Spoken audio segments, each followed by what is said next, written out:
भारतीय संविधान के अनुसार दल बदल के आधार पर निर्भरता का उल्लेख है।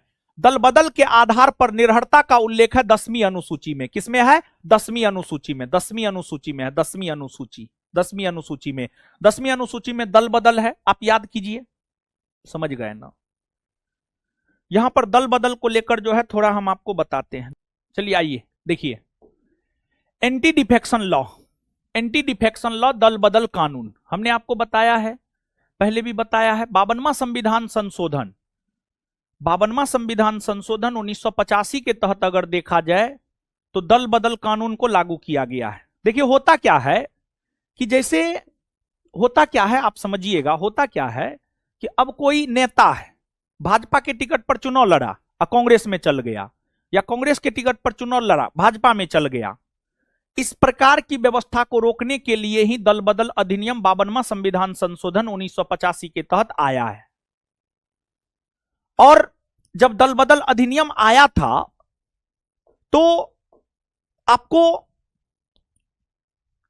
उस समय अगर हम लोग देखें तो दल बदल अधिनियम जब आया था तो उस समय यह प्रावधान था कि अगर किसी राजनीतिक पार्टी का 1/3 सदस्य एक दल से दूसरे दल में जाता है, एक दल से दूसरे दल में जाता है, जब दल बदल अधिनियम 52वां संविधान संशोधन 1985 के तहत आया था तो उस समय यह प्रावधान था कि अगर किसी एक राजनीतिक दल का विधायक या सांसद एक दल से दूसरे दल में जाता है तो फिर उस पर दल बदल अधिनियम लागू नहीं होगा, मतलब उसकी विधायकी या सांसदी समाप्त नहीं होगी, उसकी विधायकी या सांसदी समाप्त नहीं होगी। लेकिन आगे चलकर आपको 91वां संविधान संशोधन के तहत यह प्रावधान किया गया। 91वां संविधान संशोधन 2003 के तहत जो है 1/3 प्रावधान को 1/3 से हटाकर 2/3 कर दिया गया है और यह प्रावधान किया गया है कि अब अगर किसी एक दल के 2/3 विधायक या 2/3 सांसद एक दल से दूसरे दल में चले जाते हैं तब उन पर दल बदल विधेयक, दल बदल कानून लागू नहीं होगा। अगर एक भी कम जाता है तो उस पर दल बदल कानून लागू होगा। कहने का मतलब यह हुआ, अगर आप नहीं समझे हैं तो देखिए समझिए। ऐसे तो ये रैपिड रिवीजन है, इसमें बहुत ज्यादा समझाने का है नहीं, लेकिन फिर भी बहुत कुछ समझाए हैं। चलिए छोड़िए, इतना याद रखिएगा, बस हो गया। अब कितना समझाएंगे हम। चलिए आगे आइए। अब राज्यसभा धन विधेयक को कितने दिन तक रोक कर रख सकती है? 14 दिन। सुबह में चर्चा कर चुके हैं। संसद में प्रथम लोकपाल बिल पेश किया गया। देखिए बाबू ध्यान दीजिएगा, प्रशासनिक सुधार आयोग, प्रथम प्रशासनिक सुधार आयोग का गठन 1966 में हुआ। इसके अध्यक्ष शुरू में मोरारजी देसाई बने थे, लेकिन आपको जो है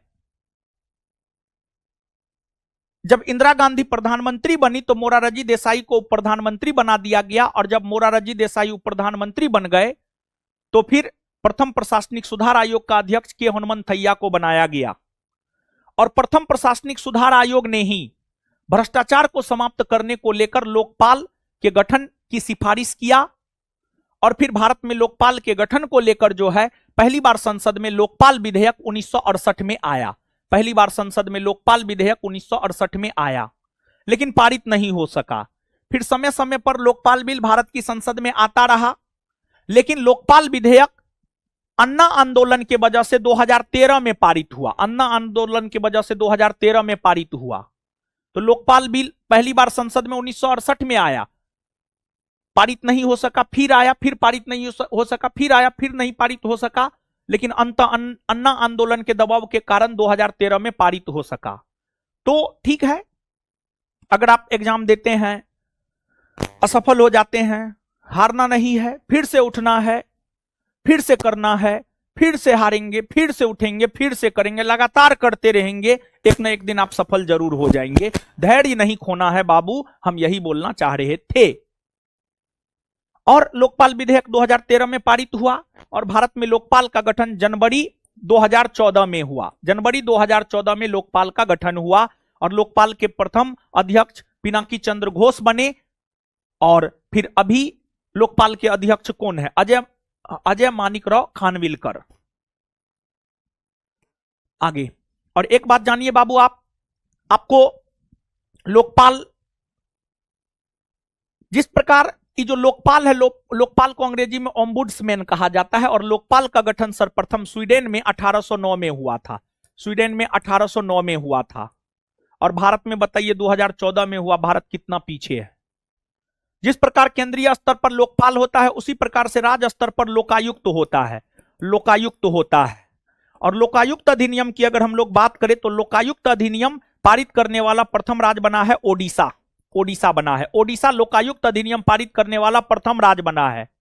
और लोकायुक्त का गठन करने वाला प्रथम राज्य बना है महाराष्ट्र। महाराष्ट्र प्रथम राज्य बना है लोकायुक्त का गठन करने वाला, और लोकायुक्त अधिनियम पारित करने वाला प्रथम राज्य ओडिशा। और बिहार में लोकायुक्त का गठन 1973 में हुआ है। बिहार में लोकायुक्त का गठन 1973 में हुआ है। भारतीय संविधान के अनुसार मानव का दुर्व्यापार और बलात्सरम कौन अनुच्छेद में वर्णित है? 23 में।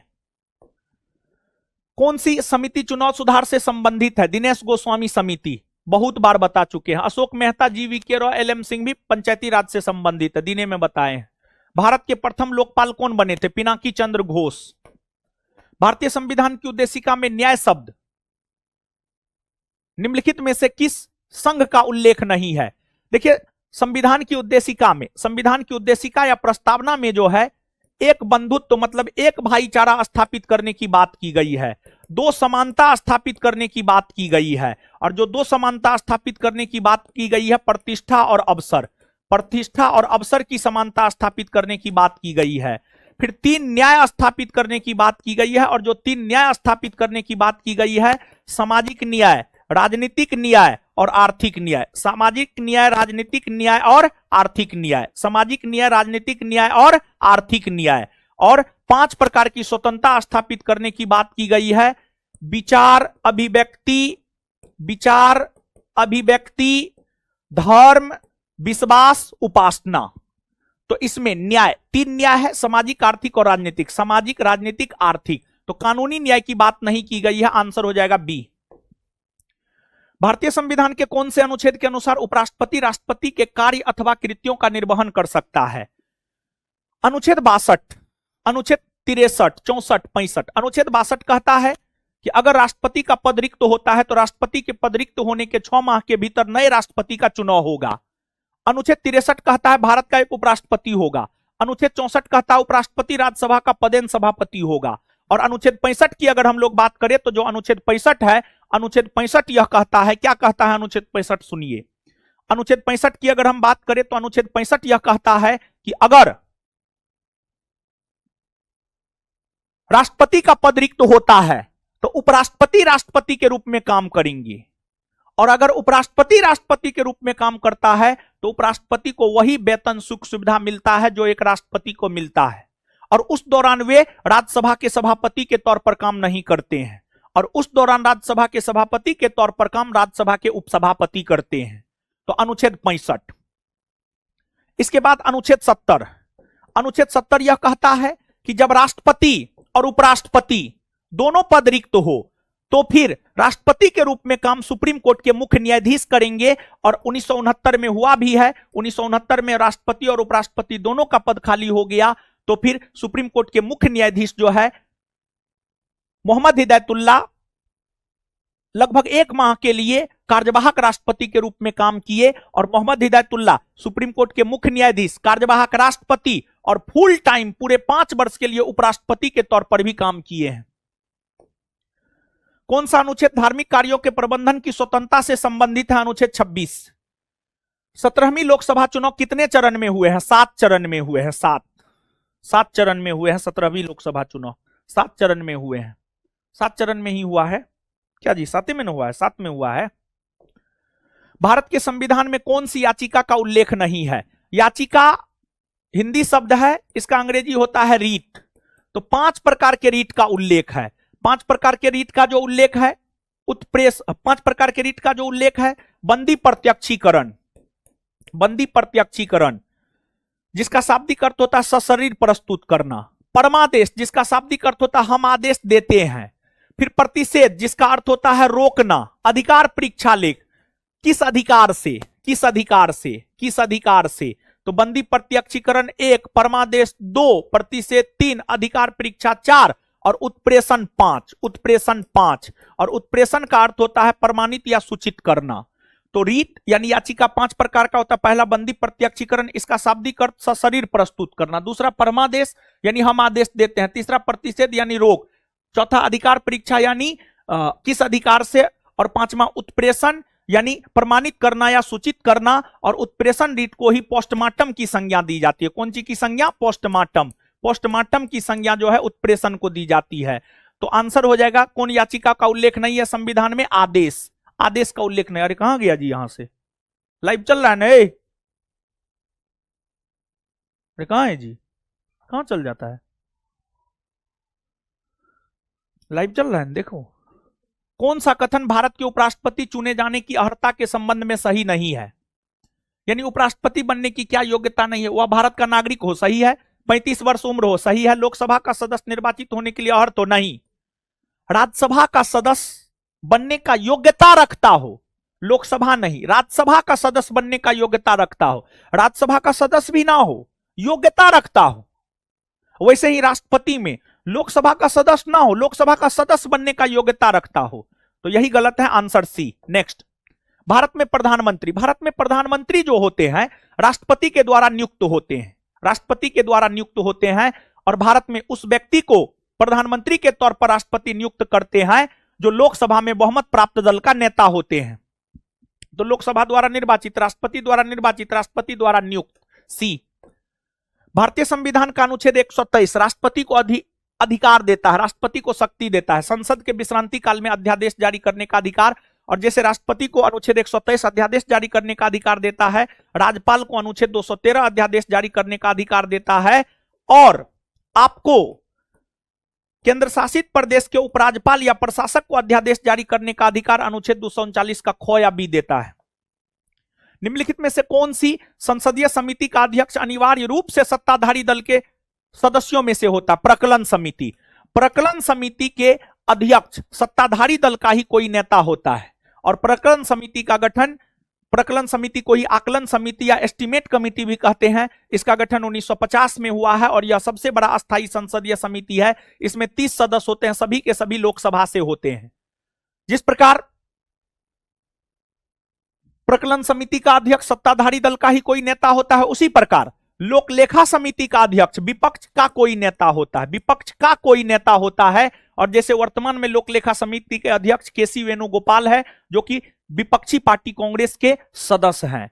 तो लोक लेखा समिति के अध्यक्ष जो है विपक्ष के ही कोई नेता होते, विपक्ष के कोई नेता। और लोक लेखा समिति का गठन 1921 में हुआ है। इसमें 22 सदस्य होते हैं जिसमें 15 लोकसभा से आते हैं और 7 राज्यसभा से आते हैं। फिर सार्वजनिक उपक्रम समिति का गठन कृष्ण मेनन समिति के सिफारिश पर 1964 में हुआ है और इसमें भी 22 सदस्य होते हैं जिसमें 15 लोकसभा से आते हैं और 7 राज्यसभा से आते हैं। तो आंसर ए। और एक बात और जानिए बाबू आप, सार्वजनिक उपक्रम जैसे प्रकलन समिति का अध्यक्ष सत्ताधारी दल का ही कोई नेता होता है, लोकसभा का लोक लेखा समिति का अध्यक्ष विपक्ष का ही कोई नेता होता है। वैसे ही सार्वजनिक उपक्रम समिति का अध्यक्ष अगर देखा जाए तो सार्वजनिक उपक्रम समिति का अध्यक्ष सामान्य तौर पर सत्ताधारी दल का ही कोई नेता होता है। सत्ताधारी दल का ही कोई नेता होता है, लेकिन यह जरूरी नहीं है, परंतु सामान्य तौर पर सत्ताधारी दल का ही कोई नेता होता है। कौन से अनुच्छेद में मूल कर्तव्यों का उल्लेख है? मूल कर्तव्यों का उल्लेख 51 के क में है। 51 के क में है। 49 की अगर हम लोग बात करें तो 49 में है राष्ट्रीय स्मारकों को संरक्षण, 50 में है कार्यपालिका का न्यायपालिका से पृथककरण, 51 में है अंतरराष्ट्रीय शांति और समृद्धि जो कि भारत की विदेश नीति भी है। भारत में वरीयता का सही क्रम चुने। भारत में वरीयता का सही क्रम चुने। वरीयता का सही क्रम क्या है? देखिए बाबू ध्यान दीजिएगा, लास्ट में लगाया है, कंफर्म है? हाँ देखिए यहां पर, देखिए बाबू थोड़ा सा समझिएगा आप। जानते हैं अनुशासन बनी रहे, राजनेताओं के बीच अनुशासन बनी रहे, इसी को लेकर जो है वरीयता क्रम 26 जुलाई 1979 को जारी किया गया है। इसमें पहला रैंक पर है राष्ट्रपति, दूसरा स्थान उपराष्ट्रपति, तीसरा प्रधानमंत्री, चौथा राज्यपाल, पांचवा भूतपूर्व राष्ट्रपति, छठा 5 का कमा उप प्रधानमंत्री, छठा, भारत के मुख्य न्यायाधीश और लोकसभा के अध्यक्ष। सातवां, केंद्रीय मंत्रिमंडल के मंत्री, राज्यों के मुख्यमंत्री, अपने अपने राज्य में उपाध्यक्ष, नीति आयोग, भूतपूर्व प्रधानमंत्री, राज्यसभा और लोकसभा में विपक्ष के नेता। सात का क, भारत रत्न से सम्मानित व्यक्ति। आठवां, राजदूत। नौवां, उच्चतम न्यायालय के न्यायाधीश। नौ का क, संघ लोक सेवा आयोग के अध्यक्ष, मुख्य चुनाव आयुक्त, भारत के नियंत्रक, महालेखा परीक्षक। 10वां, राज्यसभा के उपसभापति, राज्यों के उप मुख्यमंत्री, लोकसभा के उपाध्यक्ष, नीति आयोग के सदस्य। 11वां, भारत के महान्यायवादी। 12वां, जनरल अथवा उनके समान रैंक वाले सेना अध्यक्ष। तो ये वरीयता क्रम है बाबू आपको। पहला स्थान पर राष्ट्रपति, दूसरा उपराष्ट्रपति, तीसरा प्रधानमंत्री। अब जैसे मान लिया जाए कि राष्ट्रपति, उपराष्ट्रपति, प्रधानमंत्री सब है, अब माल्यार्पण करना है तो पहले राष्ट्रपति करेंगे, फिर उपराष्ट्रपति, फिर प्रधानमंत्री करेंगे। तो इसको जो है बाबू आप याद रखने का प्रयास कीजिएगा। तो आइए अब हम लोग क्वेश्चन के ऊपर, क्या नंबर क्वेश्चन है जी?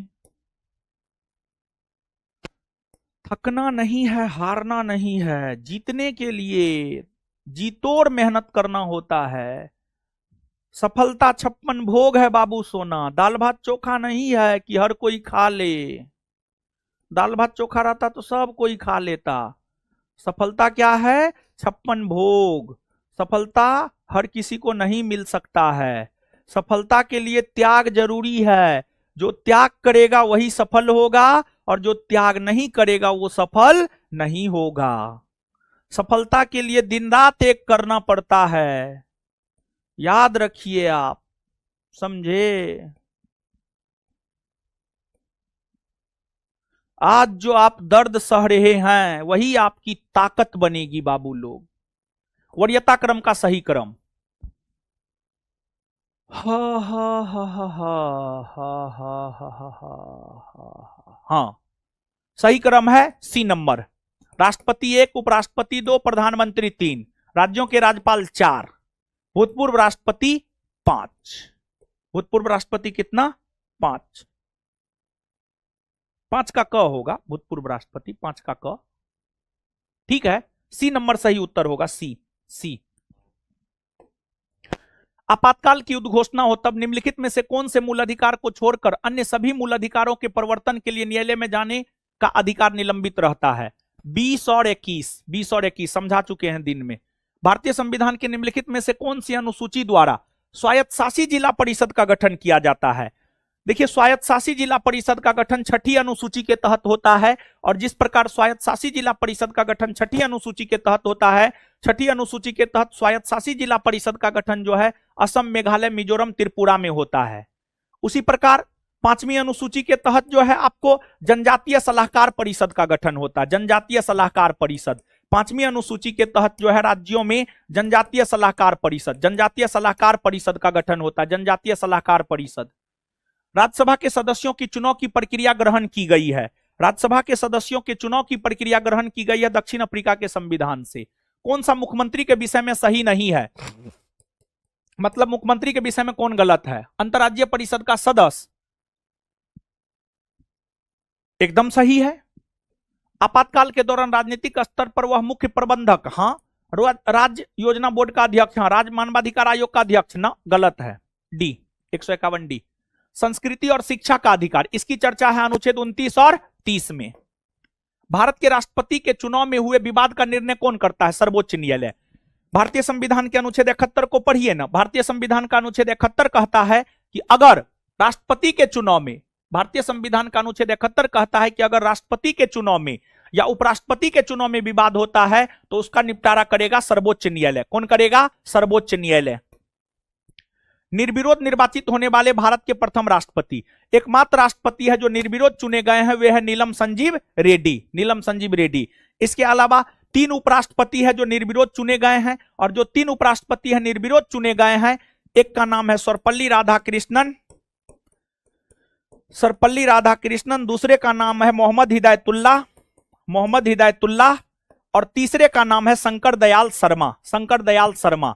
एक राष्ट्रपति जो निर्विरोध चुने गए हैं नीलम संजीव रेड्डी, 3 उपराष्ट्रपति जो निर्विरोध चुने गए हैं सर्वपल्ली राधाकृष्णन, मोहम्मद हिदायतुल्लाह और शंकर दयाल शर्मा। लोकसभा के प्रथम विपक्ष के नेता राम सुभग सिंह। और एक बात याद रखिएगा बाबू आप, लोकसभा के प्रथम अध्यक्ष बने हैं गणेश वासुदेव मौलंकर, और वर्तमान में 18वीं लोकसभा अस्तित्व में है। और 18वीं लोकसभा के अध्यक्ष कौन है? तो ओम बिरला है। ओम बिरला 18वीं लोकसभा के जो है बाबू आपको अध्यक्ष है। और लोकसभा की प्रथम महिला अध्यक्ष बनी है कौन? तो श्रीमती मीरा कुमार। और द्वितीय महिला अध्यक्ष बनी है कौन? तो सुमित्रा महाजन। राज्यसभा साधारण विधेयक को अधिकतम लंबित कर सकती है 6 माह के लिए, 6 माह के लिए। राष्ट्रपति के द्वारा किसी अपराध में दंड को कुछ समय के लिए निलंबन करना, कुछ समय के लिए निलंबन करना, कुछ समय के लिए निलंबन करना, ये क्या कहलाता है? देखिए बाबू ध्यान दीजिएगा, राष्ट्रपति को क्षमादान का अधिकार अनुच्छेद 72 देता है। राष्ट्रपति को क्षमादान का अधिकार कौन देता है? अनुच्छेद 72। कौन देता है? अनुच्छेद 72। और राज्यपाल को क्षमादान का अधिकार अनुच्छेद 161 देता है। और राष्ट्रपति 5 प्रकार से क्षमा करता है और राज्यपाल भी 5 प्रकार से क्षमा करता है। एक क्षमा के अंतर्गत बिना किसी शर्त का पूर्णतः माफ कर दिया जाता है। एक होता है आपको क्षमा के बाद, एक होता है लघुकरण,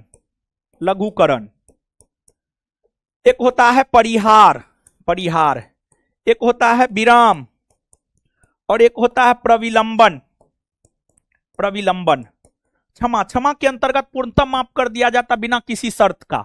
दूसरा लघुकरण, इसमें सजा के प्रकृति को बदला जाता। क्या किया जाता? सजा के प्रकृति को बदला जाता। क्या किया जाता? सजा के प्रकृति को बदला जाता है। सजा के प्रकृति को बदला जाता है। सजा के प्रकृति को बदला जाता है। जैसे किसी को मृत्यु दंड है तो मृत्यु दंड को समाप्त करके आजीवन कारावास की सजा दे दी गई। किसी को मृत्यु दंड है तो मृत्यु दंड को समाप्त करके आजीवन कारावास की सजा दे दी गई। तो जब सजा की प्रकृति को बदला जाता है तो लघुकरण। फिर परिहार, जब सजा की मात्रा को कम किया जाता है तो परिहार। जैसे मान लिया जाए किसी को 5 वर्ष जेल की सजा मिली है तो 5 वर्ष को घटा करके 2 वर्ष कर दिया गया। फिर विराम, देखिए बाबू, अगर कोई जेल में बीमार व्यक्ति है, विकलांग व्यक्ति है, और फिर अगर हम लोग देखें कोई गर्भवती औरत है, तो इस विषम परिस्थिति में जब सजा के ऊपर रोक लगाया जाता है तो उसको विराम कहते हैं। फिर प्रविलंबन का अर्थ होता है टालना, कुछ समय के लिए टालना, कुछ समय के लिए निलंबन, यह कहलाता है प्रविलंबन।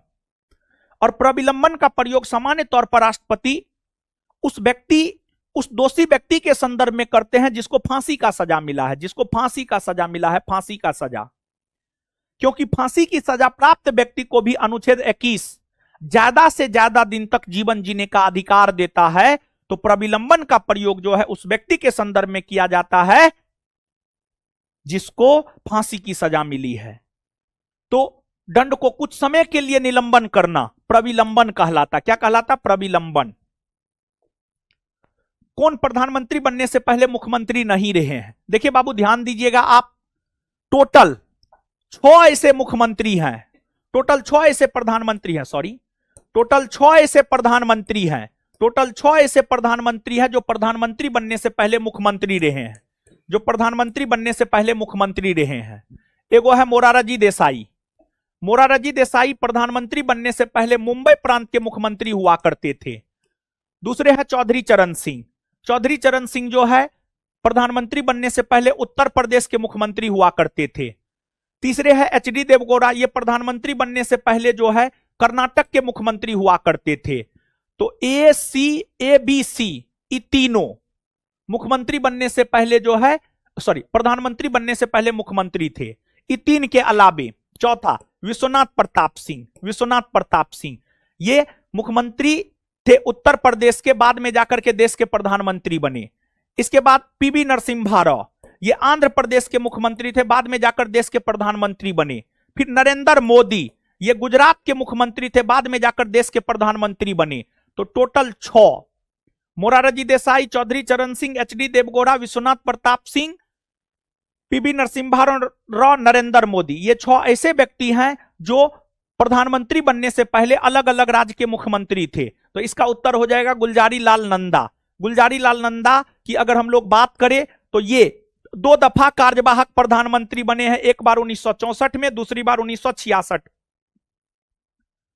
1964 में जब पंडित जवाहरलाल नेहरू का पद पर रहते हुए निधन हो गया तो गुलजारी लाल नंदा कार्यवाहक प्रधानमंत्री बने।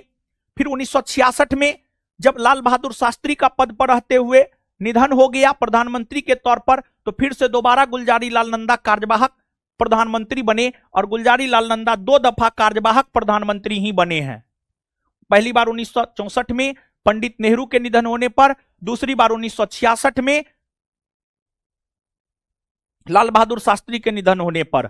और लाल बहादुर शास्त्री एक ऐसे प्रधानमंत्री है जिनका निधन भारत से बाहर हुआ है, जिनका निधन भारत से बाहर हुआ है, जिनका निधन भारत से बाहर हुआ है, ताशकंद में हुआ है जनवरी 1966 में। और 3 ऐसा प्रधानमंत्री है जिनका पद पर रहते हुए निधन हुआ है, जवाहरलाल नेहरू, लाल बहादुर शास्त्री, इंदिरा गांधी। आंसर गुलजारी लाल नंदा। राष्ट्रपति के अध्यादेश पारित करने की शक्ति अनुच्छेद 123 में है। कौन सी कमेटी मौलिक कर्तव्य से संबंधित है? सरदार स्वर्ण सिंह समिति। सरदार स्वर्ण सिंह समिति की अगर हम लोग बात करें तो इसने ही मौलिक कर्तव्य को शामिल करने की सिफारिश किया। संथानम कमेटी के सिफारिश पर जो है आपको सीबीआई केंद्रीय अन्वेषण ब्यूरो का गठन 1963 में और सीबीसी केंद्रीय सतर्कता आयोग का गठन जो है 1964 में हुआ है। तो संथानम समिति जो है इसका संबंध भ्रष्टाचार से है। कौन चीज से है? भ्रष्टाचार निवारण से है। और संथानम आयोग के सिफारिश पर ही सीबीआई का गठन 1963 में, सीबीसी केंद्रीय सतर्कता आयोग का गठन 1964 में हुआ है। धर कमेटी का संबंध जो है राज्य पुनर्गठन आयोग से है। धर, जेबीपी, इसके बाद जो है फजल अली राज्य पुनर्गठन से संबंधित है।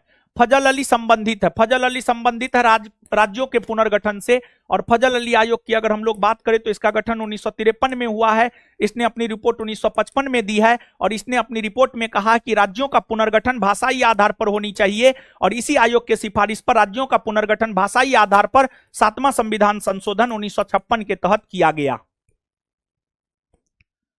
42वें संविधान संशोधन अधिनियम ने कुछ विषय राज्य सूची से समवर्ती सूची में डाल दिए। इनमें से कौन से नीचे गलत उल्लिखित है? देखिए ध्यान दीजिएगा, 42वां संविधान संशोधन के तहत, 42वां संविधान संशोधन 1976 के तहत राज्य सूची के 5 विषय, राज्य सूची के कितने विषय? 5 विषय, राज्य सूची के 5 विषय, राज्य सूची के 5 विषय को राज्य सूची से हटा करके समवर्ती सूची में डाला गया। और राज्य सूची के जो 5 विषय को राज्य सूची से हटाकर समवर्ती सूची में डाला गया, एक था शिक्षा, दूसरा था वन, तीसरा था वन्य जीवों का संरक्षण, तीसरा था वन जीवों का संरक्षण, चौथा मापतौल और छठा न्याय प्रशासन। तो शिक्षा वन सही है, वन जंगली जानवरों का संरक्षण, शिक्षा पक्षियों का संरक्षण, वन स्थानीय सरकार। इसका उत्तर हो जाएगा वन और स्थानीय सरकार, 162 डी। भारत की संसदीय प्रणाली में शून्यकाल का आशय है। देखिए भारत में अगर हम लोग देखें तो भारत में जो है, भारत में अगर हम लोग देखें तो भारत में सामान्य तौर पर संसद की बैठक सुबह में 11 बजे शुरू होती है। 11 से 12 का जो समय होता है ये प्रश्न काल होता है, क्वेश्चन आवर होता है। और फिर क्वेश्चन आवर प्रश्न काल के ठीक बाद का जो काल होता है वो शून्य काल होता है। प्रश्न काल के ठीक बाद का काल क्या होता है? शून्य काल। और शून्य काल के बाद अगर हम लोग देखें तो लंच ब्रेक होता है। क्या होता है? Lunch break. तो वह ठीक समय जब प्रश्न काल समाप्त होता है। प्रश्न काल और कार्यसूची की अगली मद के बीच का समय जब सदस्य अध्यक्ष की अनुमति बिना कोई विषय उठाते हैं। तो देखिए बाबू, प्रश्न काल में जानते हैं, प्रश्न काल में पहले से अनुमति लेकर के, प्रश्न काल में पहले से अनुमति लेकर ही आप प्रश्न पूछ सकते हैं। लेकिन शून्य काल में जो है बिना अध्यक्ष की अनुमति, बिना पहले अध्यक्ष की अनुमति के भी जो है प्रश्न पूछा जा सकता है। तो प्रश्न काल और कार्यसूची की अगली मद के बीच का समय जब अध्यक्ष सदस्य की अनुमति के बिना कोई विषय उठाते हैं। यहीं पर खा लो नहीं यार, यहाँ पर खा सकता है, यहाँ पर बैठ करके खाओ, कोई दिक्कत नहीं, यहाँ पर बैठ के खाओ ना, कोई दिक्कत नहीं हमको, ठीक है, हमको नहीं लगेगा तुमको देख करके भूख। भारतवर्ष में जल प्रदूषण अधिनियम किस वर्ष पारित हुआ है? भारतवर्ष में जल प्रदूषण अधिनियम जो है 1974 में पारित हुआ है, 1974। भारत के केंद्रीय सतर्कता आयोग का मुख्य कार्य लोक सेवकों के विरुद्ध मामलों की जांच पड़ताल करना। भारतीय संविधान के किस संशोधन द्वारा मंत्री परिषद में मंत्रियों की संख्या को सीमित किया गया है? मंत्री परिषद में मंत्रियों की संख्या को सीमित 91वां संविधान संशोधन 2003 के तहत किया गया है। और यह प्रावधान किया गया है कि केंद्रीय मंत्री परिषद में मंत्रियों की संख्या लोकसभा के कुल सीट के 15% से अधिक नहीं होगा। और राज्य मंत्री परिषद में मंत्रियों की संख्या संबंधित राज्य के विधानसभा के 15% से अधिक नहीं होगा। संसद की गणपूर्ति निश्चित है। सदन की सदस्यता का 10वां भाग, 2/3 भाग, 1/3, 10वां भाग, 10वां भाग। निम्नलिखित में से भारतीय संविधान का कौन सा या से अनुच्छेद नागरिकता से संबंधित है? अनुच्छेद 5 से 11। ग्राम पंचायत का गठन अनुच्छेद 40। समान नागरिक संहिता 44। समान नागरिक संहिता 44। कृषि पशुपालन 48। न्यायपालिका का कार्यपालिका पृथक्करण 1। तो आंसर हो जाएगा 3 4 2 1। 3 4 2 1 आंसर ए। नेक्स्ट, सामाजिक मूल्यों को आत्मसात करने की प्रक्रिया समाजीकरण कहलाती है। क्या कहलाती है? समाजीकरण। किसी राज्य में विधान परिषद का सृजन अथवा समाप्ति की जा सकती है। यह सृजन अथवा समाप्ति जो है अनुच्छेद 169 के तहत किया जा सकता है और राज्य विधानसभा की तत्संबंधी संकल्प को पारित कर संसद द्वारा प्रत्येक राज्य से राज्यसभा के लिए चुने जाने वाले सदस्यों की संख्या किस अनुसूची द्वारा निर्धारित की गई है? चौथी अनुसूची। राज्यसभा में सीटों का बंटवारा चौथी अनुसूची। निम्नलिखित में से कौन से प्रधानमंत्री ने राज्य के मुख्यमंत्री के रूप में कार्य नहीं किया है? अभी तुरंत बताएं। चंद्रशेखर प्रधानमंत्री बने लेकिन वे किसी राज्य के मुख्यमंत्री नहीं हुआ करते थे, परंतु चौधरी चरण सिंह जो है आपको पहले उत्तर प्रदेश के मुख्यमंत्री थे। पीवी नरसिम्हा राव पहले जो है आपको आंध्र प्रदेश के मुख्यमंत्री थे। एचडी देवगौड़ा कर्नाटक के मुख्यमंत्री थे। तो आंसर हो जाएगा डी। खाइए खाइए, कोई बात नहीं है बाबू, खाइए, ठीक है। मेरे चक्कर में आपका है, भूखे रहिए, खाइए। किस संवैधानिक संशोधन अधिनियम के द्वारा राष्ट्रपति के लिए संवैधानिक संशोधन पर सहमति देना अनिवार्य कर दिया गया? 42वां, 44वां, 24वां, 48वां? 24वां संविधान संशोधन 1971 के तहत जो है यह प्रावधान किया गया कि राष्ट्रपति संविधान संशोधन विधेयक पर अनुमति देने के लिए बाध्य है। लोकसभा में विपक्ष का नेता बनने के लिए कम से कम सदन की कुल सीटों का कितना सीट हासिल करना है? 1/10। 1/10। भारत के नियंत्रक एवं महालेखा परीक्षक को उसके पद से हटाने की प्रक्रिया नियम किसके समान है? देखिए बाबू, जिस प्रकार उच्चतम न्यायालय के न्यायाधीश को पद से हटाया जाता है वैसे ही भारत के नियंत्रक एवं महालेखा परीक्षक को भी पद से हटाया जाता है। दिन में बताए हैं हम आपको, ठीक है ना। अब लेटेस्ट जो संविधान संशोधन है 101वां संविधान संशोधन के तहत जीएसटी को लागू किया गया है। 102वां के तहत राष्ट्रीय पिछड़ा वर्ग आयोग को संवैधानिक दर्जा दिया गया है। 103वां के तहत जो है आर्थिक रूप से कमजोर वर्ग के लिए अधिकतम 10% आरक्षण और 104 के तहत जो है लोकसभा में आंग्ल भारतीय समुदाय के लिए आरक्षित सीटों के प्रावधान को समाप्त कर दिया गया है। इसके बाद 105वां संविधान संशोधन अधिनियम के तहत राज्य को यह अधिकार दिया गया है कि वह ओबीसी का सूची बना सकता है। 105वां संविधान संशोधन अधिनियम के तहत राज्य को यह अधिकार दिया गया है कि वह ओबीसी का सूची बना सकता है। सिर्फ इतना ही नहीं बल्कि इसके बाद 106वां संविधान संशोधन अधिनियम के तहत लोकसभा और विधानसभा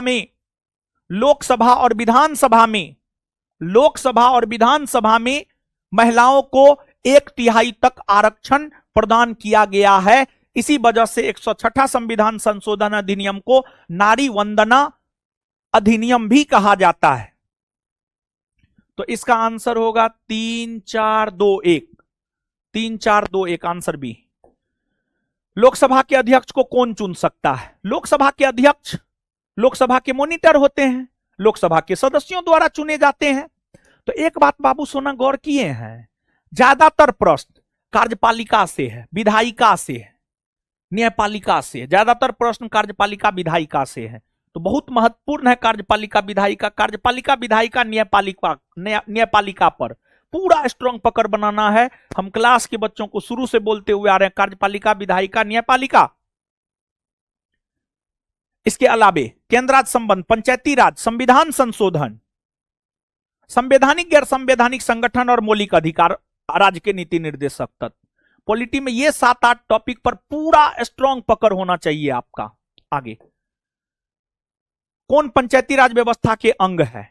देखिए बाबू ध्यान दीजिएगा, पंचायती राज व्यवस्था के अंग, पंचायती राज व्यवस्था के अंग की अगर हम लोग बात करें, ग्राम सभा, ग्राम पंचायत, ब्लॉक पंचायत, जिला परिषद, कौन इसके अंग है? तो अंग है ग्राम स्तर पर ग्राम पंचायत, पंचायती राज व्यवस्था त्रिस्तरीय न है, हो सुनिए, पंचायती राज व्यवस्था त्रिस्तरीय न है। ग्राम स्तर पर ग्राम पंचायत, प्रखंड स्तर पर पंचायत समिति या ब्लॉक पंचायत, और जिला स्तर पर जिला परिषद। तो 2, 3 और 4।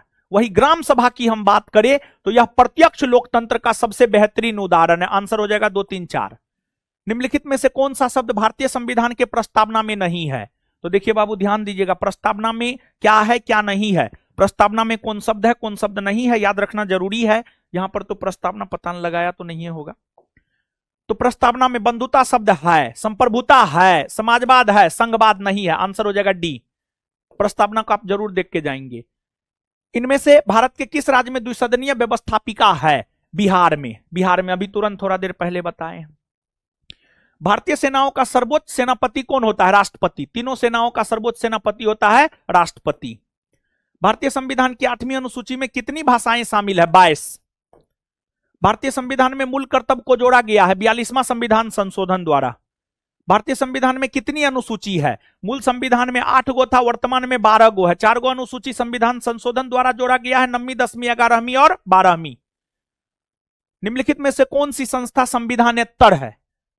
नीति आयोग। नीति आयोग संविधानेतर है। बाद बाकी लोक सेवा आयोग का गठन 315 के तहत, वित्त आयोग का गठन 280 के तहत, निर्वाचन आयोग का गठन 324 के तहत। तो ये सब अगर देखा जाए तो ये सब जो है आपको संवैधानिक है। क्या है? संवैधानिक। अभी तुरंत थोड़ा देर पहले बताए हैं। लोकसभा अध्यक्ष अपना त्यागपत्र किसे देता है? उपाध्यक्ष को देता है। इस बात की चर्चा है अनुच्छेद 94 में। एक बात बाबू आप याद रखिएगा, राष्ट्रपति अपना त्यागपत्र उपराष्ट्रपति को, उपराष्ट्रपति अपना त्यागपत्र राष्ट्रपति को, प्रधानमंत्री अपना त्यागपत्र राष्ट्रपति को, मुख्यमंत्री अपना त्यागपत्र राज्यपाल को, राज्यपाल अपना त्यागपत्र राष्ट्रपति को, सुप्रीम कोर्ट के न्यायाधीश, हाई कोर्ट के न्यायाधीश अपना त्यागपत्र राष्ट्रपति को देते हैं। लोकसभा के अध्यक्ष अपना त्यागपत्र उपाध्यक्ष को, उपाध्यक्ष अध्यक्ष को, राज्यसभा के सभापति अपना त्यागपत्र राष्ट्रपति को, राज्यसभा के उपसभापति अपना त्यागपत्र सभापति को, विधानसभा के अध्यक्ष अपना त्यागपत्र विधानसभा के उपाध्यक्ष को, और विधानसभा के उपाध्यक्ष अपना त्यागपत्र विधानसभा के अध्यक्ष को, विधान परिषद के सभापति अपना त्यागपत्र उपसभापति को, और उपसभापति अपना त्यागपत्र सभापति को देते हैं, और मुख्यमंत्री अपना त्यागपत्र राज्यपाल को देते हैं। तो याद रखिएगा ये। निम्नलिखित में से कौन सा अनुच्छेद कुछ मामलों का उच्च न्यायालय में स्थानांतरण से संबंधित है? अनुच्छेद 228। अनुच्छेद 228। 226 तो यह कहता है कि जो है आपको उच्च न्यायालय रीट जारी करेगा। उच्च न्यायालय क्या जारी करेगा? रीट। 226 यह कहता है उच्च न्यायालय क्या जारी करेगा? रीट। और 227 की अगर हम लोग बात करें तो जो 227 है, 227 जो है उच्च न्यायालय को यह अधिकार देता है कि वह अधीनस्थ न्यायालय का निरीक्षण और निर्देशन करे। कौन सा क्षेत्र उच्च न्यायालय के अंतर्गत नहीं आता है? आप याद कीजिए, दिन में बताए हैं, परामर्शी अधिकार उच्च न्यायालय के क्षेत्राधिकार में नहीं आता है, ये सर्वोच्च न्यायालय के क्षेत्राधिकार में आता है। और सर्वोच्च न्यायालय को परामर्शी अधिकार देता है अनुच्छेद 143। अनुच्छेद 143। सरकार के वित्तीय खर्च पर अंतिम टिप्पणी कौन करता है? अंतिम टिप्पणी जो है आपको नियंत्रक एवं महालेखा परीक्षक द्वारा किया जाता है, क्योंकि भारत सरकार के सरकारी धन का संरक्षक नियंत्रक एवं महालेखा परीक्षक ही होता है। संविधान की कौन सी विशेषता वास्तविक रूप से संघात्मक नहीं है? शक्तियों का विभाजन संघात्मक की विशेषता, लिखित संविधान विशेषता है, न्यायिक पुनरावलोकन है। एकीकृत न्यायपालिका संघात्मक नहीं है। एकीकृत न्यायपालिका जो है आपको संघात्मक नहीं है, बल्कि एकीकृत न्यायपालिका जो है एकात्मक शासन प्रणाली के गुण है। एकात्मक आज हम दिन में बताए हैं, और पिछले दिन जो है rapid revision sure selection test में भी जो है संघात्मक, एकात्मक, फिर जो है संसदीय अध्यक्षात्मक शासन प्रणाली की विशेषता बताए हैं। और यहां से प्रश्न आते रहा, याद रखना है कि संविधान संशोधन के तहत राष्ट्रपति को मंत्रिमंडल की राय मानने के लिए बाध्य किया गया है 44वां। पहली बार पुनर्विचार के लिए लौटा सकता है, दूसरी बार में मानने के लिए बाध्य कर दिया गया है 44वां। सॉरी, लेकिन इसमें जो है पहली बार दूसरी बार कहां है? अगर सीधे तौर पर कहा जाए, सुनिए सुनिए, एक मिनट 42वां होगा, सॉरी 42वां होगा, किस संविधान संशोधन के तहत राष्ट्रपति को मंत्रिमंडल की राय मानने के लिए बाध्य किया गया? 42वां। लेकिन 44वां के तहत राष्ट्रपति को यह अधिकार दिया गया है कि एक बार पुनर्विचार के लिए लौटा सकते हैं, दोबारा आने पर जो है उसे मानने के लिए बाध्य हो जाएगा। आगे आइए। भारत के संविधान की 8वीं अनुसूची में कितने भाषाओं को सम्मिलित किया गया? 22। कौन सा अनुच्छेद कुछ राज्यों को संघ से अनुदान का प्रावधान करता है? 275, अनुच्छेद 275। कोई मामला अवशिष्ट शक्ति के अंतर्गत आता है या नहीं, यह तय करने का अंतिम अधिकार किसके पास है? यह तय करने का अंतिम अधिकार जो है आपको सर्वोच्च न्यायालय के पास है, सर्वोच्च न्यायालय के पास है। और अवशिष्ट शक्ति के बारे में जानकारी अनुच्छेद 248 देता है और इस पर कानून बनाता है भारत की संसद। भारत की संसद। लोक लेखा समिति में लोकसभा से कितने सदस्य? 15। 7 गो राज्यसभा से। राज्यपाल के संबंध में कौन सा कथन सत्य नहीं है, मतलब कौन सा कथन असत्य है? राज्य विधानमंडल का हिस्सा होता है। हाँ, राज्य विधानमंडल के बारे में जानकारी अनुच्छेद 168 देता है। अनुच्छेद 168 कहता है राज्यपाल, विधानसभा और विधान परिषद, राज्यपाल, विधानसभा और विधान परिषद को मिलाकर राज्य विधानमंडल का अंग बनता है, वह राज्य विधानमंडल का अंग होता है। सही है। मौत की सजा को माफ कर सकता है? नहीं। यही सत्य नहीं है, यही उत्तर हो जाएगा। देखिए, जिस प्रकार राष्ट्रपति को अनुच्छेद 72 क्षमादान का अधिकार देता है, राज्यपाल को अनुच्छेद 161 क्षमादान का अधिकार देता है। राष्ट्रपति की अगर हम लोग बात करें तो राष्ट्रपति मृत्युदंड को माफ कर सकता है, लेकिन राज्यपाल मृत्युदंड को माफ नहीं कर सकता है। Answer B. 73वां संविधान संशोधन कहां लागू नहीं है? 73वां संविधान संशोधन कहां लागू नहीं है? देखिए बाबू, अगर आप स्मरण करें तो हम आपको बताए हैं, आज दिन में भी हम आपको बताए हैं, जो 73वां संविधान संशोधन है मेघालय, नागालैंड, दिल्ली, यहां पर जो है आपको लागू नहीं है। 2 और 3 तो एकदम होगा, जिस ऑप्शन में 2 और 3 है वही हो जाएगा। आंसर हो जाएगा डी। आंसर हो जाएगा डी। दिन में भी बताए हम आपको, कितना बताए। राज्यसभा में वर्तमान में कितने सदस्य है? 245। अनुच्छेद 117 का संबंध किससे है? वित्त विधेयक से है। धन विधेयक की परिभाषा 110 में, अनुदान की मांग 113 में, विनियोग विधेयक 114 में। संविधान निर्माण हेतु संविधान सभा के सदस्यों द्वारा, संविधान निर्माण हेतु संविधान सभा के सदस्यों द्वारा हस्ताक्षर कब किया गया है? तो हस्ताक्षर हुआ है 1950 में। 1950 में हस्ताक्षर हुआ है। 1950 में जब संविधान बन गया था, तब जब संविधान सभा की 24 जनवरी 1950 को अंतिम बैठक हुई, तो इसी बैठक के बाद जो है आपको हस्ताक्षर हुआ था। राज्य में राष्ट्रपति शासन किस अनुच्छेद के तहत लागू होता है? राज्य में राष्ट्रपति शासन अनुच्छेद 356 और 365 के तहत लागू होता है। 356 के तहत तब लागू होता है जब संवैधानिक तंत्र विफल हो जाता है, और 365 के तहत तब लागू होता है जब केंद्र सरकार द्वारा दिए गए दिशा निर्देश का पालन राज्य सरकार नहीं करता है। तो आंसर हो जाएगा 2 और 4। पंचायती राज लागू करने वाला पहला 2 राज्य है राजस्थान और आंध्र प्रदेश। 2 अक्टूबर 1959 को राजस्थान, 11 अक्टूबर 1959 को आंध्र प्रदेश। आप याद कीजिए, दिन में बताए हैं। राजस्थान में 2 अक्टूबर 1959 को नागौर जिला में, और आंध्र प्रदेश में 11 अक्टूबर 1959 को जो है महबूबनगर जिला में। आपातकाल की घोषणा होने के 1 महीने के अंदर किस संस्था से पारित होना जरूरी है?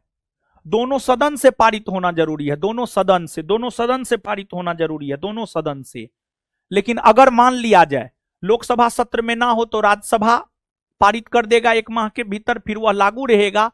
और जैसे ही लोकसभा सत्र में आएगा तो सत्र में आने के 1 माह के भीतर लोकसभा को भी उसे पारित करना होगा। आंसर दोनों सदन होगा इसे। कौन सी संसदीय समिति कैग के ऑडिट रिपोर्ट की जांच करती है? लोक लेखा समिति। लोक लेखा समिति, इसी वजह से जो है लोक लेखा समिति को कैग का यानी कंट्रोलर एंड ऑडिटर जनरल यानी भारत के नियंत्रक महालेखा परीक्षक का मित्र सहयोगी या मार्गदर्शक भी कहा जाता है। मौलिक कर्तव्य किस समिति के सिफारिश पर भारतीय संविधान में जोड़ा गया? स्वर्ण सिंह समिति। संविधान में सशस्त्र विद्रोह किस संविधान संशोधन के अंतर्गत जोड़ा गया है? 44वां संविधान संशोधन। देखिए, शुरू में संविधान में यह था कि राष्ट्रीय आपात की घोषणा राष्ट्रपति युद्ध, बाह्य आक्रमण, आंतरिक अशांति के आधार पर करेगा। लेकिन 44वां संविधान संशोधन के तहत आंतरिक अशांति शब्द को हटा करके जो है सशस्त्र विद्रोह शब्द जोड़ा गया है। जब राज्यसभा के उपसभापति को उसके पद से हटाने का संकल्प विचाराधीन हो तब वह पीठासीन के रूप में काम नहीं करेगा। 92 अभी तुरंत थोड़ा देर पहले बताए हैं। पंचायतों की वित्तीय स्थिति की सिफारिश राज्य वित्त आयोग द्वारा किसे की जाती है? पंचायतों की वित्तीय स्थिति की सिफारिश राज्य वित्त आयोग द्वारा राज्यपाल को की जाती है और राज्य वित्त आयोग की चर्चा अनुच्छेद 243 आई में है। निम्न में से कौन सुमेलित नहीं है? संघीय समिति जवाहरलाल नेहरू सही है। संघीय समिति जवाहरलाल नेहरू एकदम सही है, एकदम सही है। संचालन समिति के एम मुंशी नहीं, राजेंद्र प्रसाद, राजेंद्र प्रसाद। प्रारूप समिति अंबेडकर सही है। राज्य समिति राज्यों से समझौता करने वाली समिति जवाहरलाल नेहरू सही है। आंसर हो जाएगा सी। किसी संगठन के सदस्य को किस आधार पर एकत्रित होने के अधिकार से वंचित किया जा सकता है? वंचित किया जा सकता है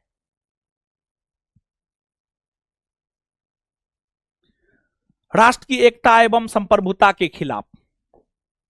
मंत्रिपरिषद सामूहिक रूप से किसके प्रति उत्तरदायी होता है? लोकसभा के प्रति। 75 के क्लाउज 3 को पढ़िए ना। किस अनुच्छेद के तहत नीति निर्देशक तत्व को न्यायालय में प्रश्नगत नहीं किया जा सकता है? मतलब नीति निर्देशक तत्व जो है न्यायालय में वाद योग्य नहीं होता है या प्रश्नगत नहीं किया जा सकता, अनुच्छेद 37 कहता है। राज्य निर्वाचन आयुक्त को कौन पद च्युत कर सकता है? कौन पद से हटा सकता है? राज्य निर्वाचन आयुक्त को उसी प्रक्रिया द्वारा हटाया जाता है जैसे उच्च न्यायालय के न्यायाधीश को हटाया जाता है। निम्न में राष्ट्रपति के कार्यकाल से संबंधित कौन सा क्रम सही है? अभी तुरंत थोड़ा देर पहले हम आपको बताए थे। इसका उत्तर हो जाएगा फखरुद्दीन अली अहमद। इनमें सबसे पहले फखरुद्दीन अली अहमद 1974 से 77। उसके बाद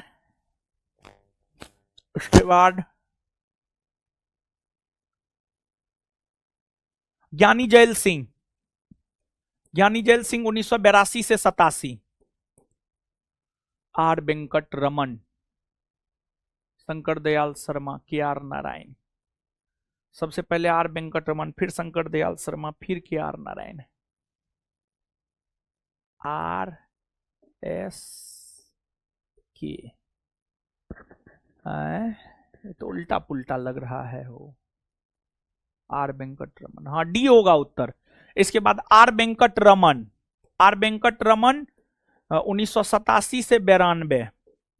और फिर शंकर दयाल शर्मा 1992 से 97, 1992 से 97 और के आर नारायण 1997 से 2002।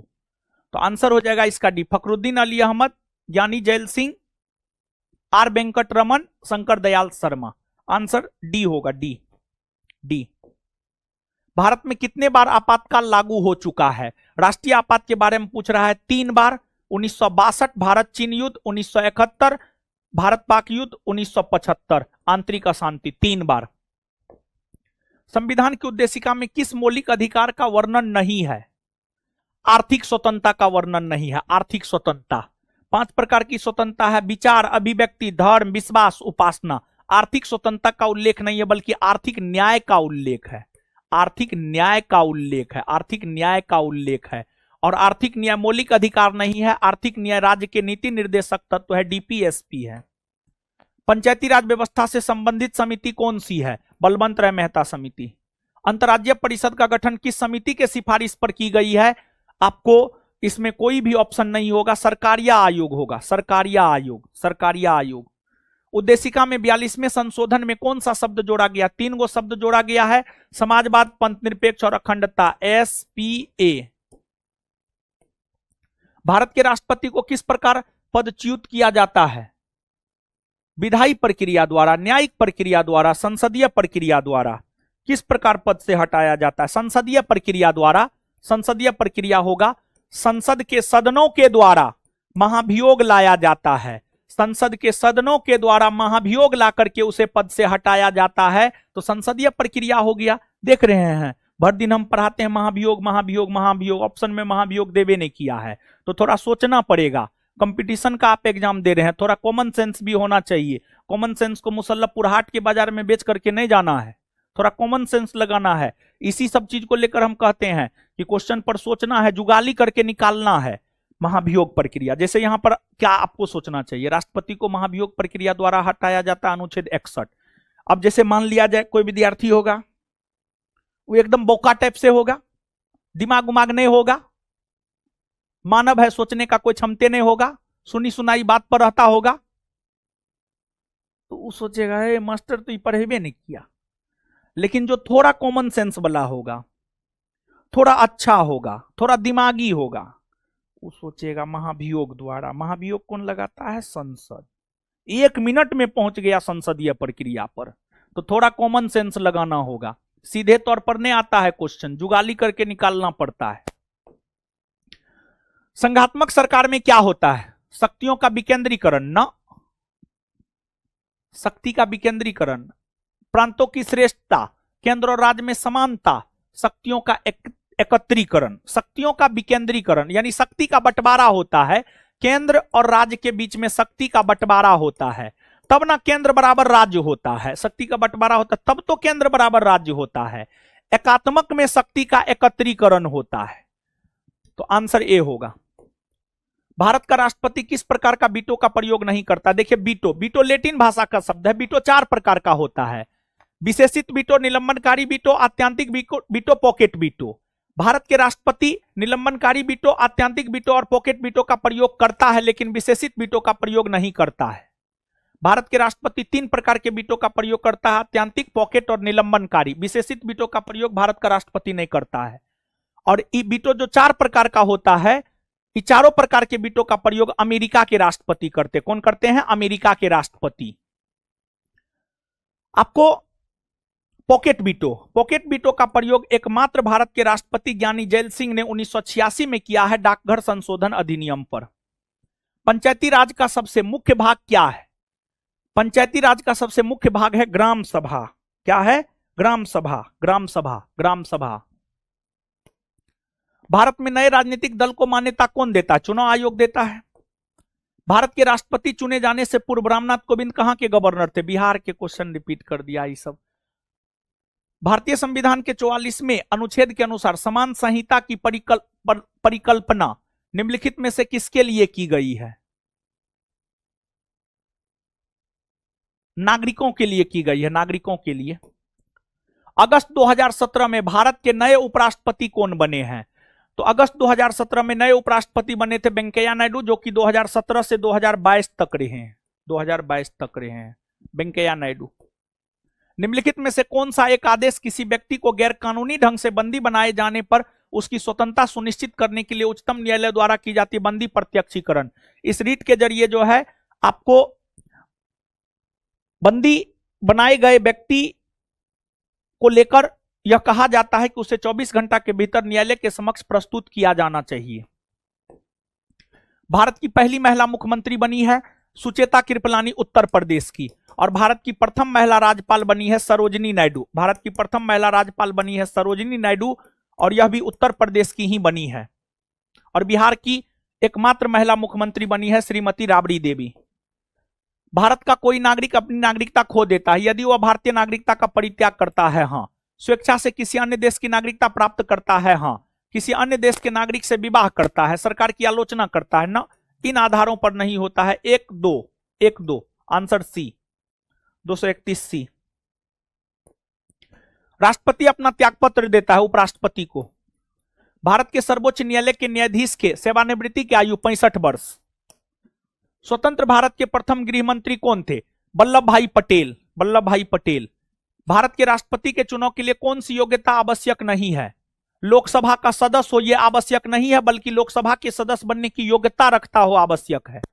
हाल ही में आयोजित राष्ट्रपति चुनाव 2012 में पराजित उम्मीदवार थे। देखिए 2012 में जो राष्ट्रपति का चुनाव हुआ था उसमें कांग्रेस के तरफ से उम्मीदवार थे कौन? तो कांग्रेस के तरफ से उम्मीदवार थे प्रणब मुखर्जी, और बीजेपी के तरफ से उम्मीदवार थे पीएस संगमा। तो प्रणब मुखर्जी की जीत हुई, संगमा की हार हुई, तो पराजित उम्मीदवार थे पीएस संगमा। भारतीय संविधान में कितने अध्याय है? मूलतः 22 अध्याय है, 22 भाग है। भारत सरकार द्वारा दोहरी नागरिकता कब स्वीकृत की गई है? 2005 में।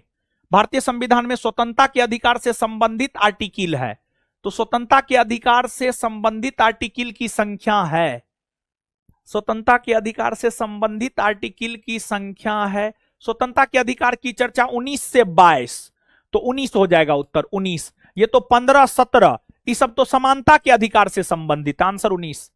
भारतीय संसद के संयुक्त अधिवेशन की अध्यक्षता कौन करता है? लोकसभा के स्पीकर करते हैं और संयुक्त अधिवेशन बुलाता राष्ट्रपति है, अध्यक्षता लोकसभा के स्पीकर करते हैं। भारत के किस राष्ट्रपति का कार्यकाल दीर्घतम रहा है, यानी सबसे लंबा रहा है? राजेंद्र प्रसाद, 1950 से 1962, 12 बरस तक। इनका 5 बरस रहा है, इनका भी 5 बरस रहा है और इनका भी 5 बरस रहा है। सबसे लंबा कार्यकाल रहा है राजेंद्र प्रसाद, दीर्घतम यानी सबसे लंबा राजेंद्र प्रसाद। किस संशोधन द्वारा पंचायतों को संवैधानिक दर्जा दिया गया है? 73वां। भारत के महान्यायवादी की नियुक्ति कौन करता है? राष्ट्रपति करते हैं, अनुच्छेद 76 के तहत। भारत का राष्ट्रपति अपना त्यागपत्र किसे देता है? उपराष्ट्रपति को।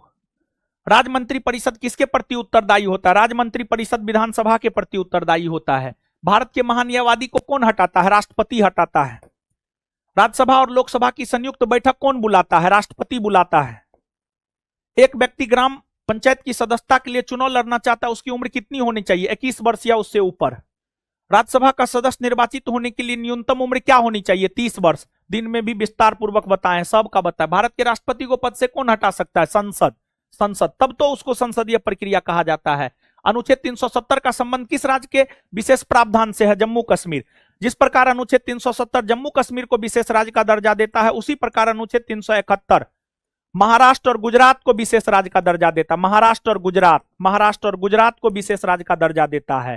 फिर 371 का ए जो है आपको नागालैंड को विशेष राज्य का दर्जा देता है। नागालैंड को विशेष राज्य का दर्जा देता है। फिर 371 का बी पिछले दिनों जो है हम आपको बताए हुए थे, लास्ट में जब हम आपको क्लास लिए थे। कौन सा क्लास? लास्ट दिन जो रैपिड रिवीजन सीजन में हम आपको क्लास लिए थे, आपको याद और है? उसमें हम आपको बताए हुए थे, पूरा का पूरा जो है हम आपको बताए थे। 371 बी के तहत असम को विशेष राज्य का दर्जा दिया गया है। फिर 371 सी की अगर हम बात करें तो 371 सी के तहत मणिपुर को विशेष राज्य का दर्जा दिया गया। मणिपुर को 371 डी और ई की अगर हम बात करें तो आंध्र प्रदेश को डीई। इसके बाद एफ के तहत फूफा को सिक्किम लेकर चलिए, सिक्किम। 371 एफ के बाद 371 जी, एफ के बाद जी, 371 जी। इसके तहत जो है मिजोरम को विशेष राज्य का दर्जा, मिजोरम को विशेष राज्य का दर्जा। और 371 जी के बाद एच के तहत अरुणाचल प्रदेश को, फिर 371 आई के तहत गोवा को, और 371 जे के तहत कर्नाटक को विशेष राज्य का दर्जा दिया गया है। तो 370 के तहत जम्मू कश्मीर, 371 के तहत महाराष्ट्र गुजरात, 371 ए नागालैंड, बी असम, सी Manipur, D E Andhra Pradesh, F Sikkim, जी मिजोरम, एच अरुणाचल प्रदेश, आई गोवा, कर्नाटक, जे। पटना हाईकोर्ट की स्थापना कब हुई है? पटना हाईकोर्ट की स्थापना हुई है 1916 में। कब हुई है? 1916 में। बिहार में लोकसभा सीटों की संख्या कितनी है? 40। बिहार का जहां तक सवाल है, बिहार का लोकसभा में 40 सीट है, राज्यसभा में 16 सीट है, बिहार विधानसभा में 243 सीट है, बिहार विधान परिषद में 75 सीट है। खत्म हो गया इस प्रकार, ठीक है ना। लेकिन हाँ सुनिए, अभी कुछ और, बस कुछ पीपीटी हम आपके लिए लेकर के आए थे, और हम आपको सबसे पहले बता दें कि क्या बता दें, हम आपको सबसे पहले ये बता दें, जिस प्रकार आज टारगेट लेकर के जो है पूरा पॉलिटी खत्म कर दिए, उसी प्रकार कल टारगेट लेकर के जो है पूरा इतिहास खत्म कर देंगे, एक बार रिकॉल करवा देंगे। कल ज्योग्राफी सोचे थे, लेकिन ज्योग्राफी पे थोड़ा काम करना है, इसी वजह से कल इतिहास करवा रहे। इतिहास पर काम कर चुके हैं हम, तो कल जो है इतिहास के सेशन में हम आपके साथ मिलेंगे, ठीक है ना बाबू।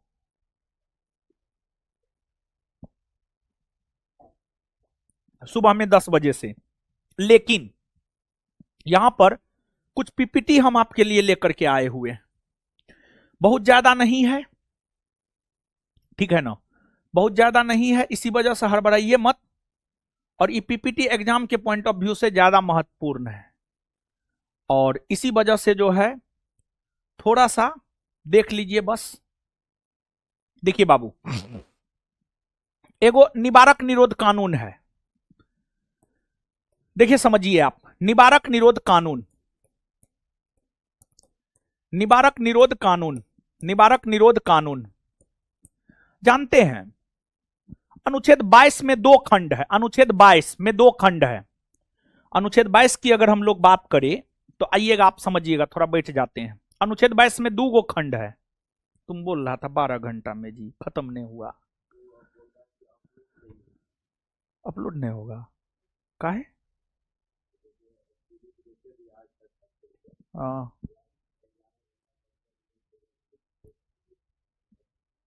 लाइव अथी नहीं होगा। अच्छा ठीक है, तो सुनिए। देखिए बाबू, जैसे बात समझिएगा आप। कौन बोल रहा है? अच्छा ठीक है, छोड़िए ना, सुनिए अब, सुनिए। आपको जो है भारतीय संविधान में अनुच्छेद 22 है, उसमें 2 खंड है। दूसरे खंड में निवारक निरोध कानून की चर्चा है। निवारक निरोध कानून की तुलना रोलेक्ट एक्ट से की जाती है। जैसे रोलेक्ट एक्ट में क्या होता था, किसी पर अगर संदेह भी हो जाता था तो उस आधार पर भी लोगों को गिरफ्तार कर लिया जाता था, भले क्रांतिकारी घटना को अंजाम दिया हो या ना दिया हो। उसी प्रकार